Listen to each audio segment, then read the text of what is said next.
திருக்குறள் சிந்தனை. அவரவரும் சுவை, வீரியம் முதலியவற்றால் மாறுபடாத உணவுகளை உண்ணல் வேண்டும். நெய்யும் தேனும் தனித்தனியே இனியவை.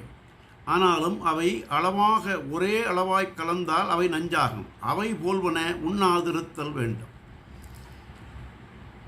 ஒரே உணவிலும் வேறுபடும் உணவுகளும் உண்டு. வள்ளரிக்காயில் பிஞ்சு நன்று, கடுக்காயில் பிஞ்சு நன்று, கடுக்காயின் அகவிதை நஞ்சு, இஞ்சியின் புறத்தோல் நஞ்சு. இவற்றையெல்லாம் அறிந்து உண்ணுதல் வேண்டும்.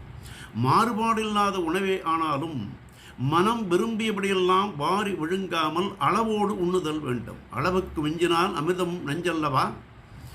வாய் அடங்கினால் நோய் அடங்கும் என்றபடி எல்லா நோய்களும் உணவின் திரிவினாலேயே ஓங்கி வளரும் என்பதால் அவற்றை அறிந்து உண்ணுதல் வேண்டும். உண்டால் இனிது நெடிது வாழலாம் என்று மருந்ததிகாரத்தில் தெய்வப்புலவர் மாறுபாடில்லாத உண்டி மருத்துண்ணின் ஊறுபாடு இல்லை உயிர்க்கு என்றார். நாளையும் சிந்திப்போம்.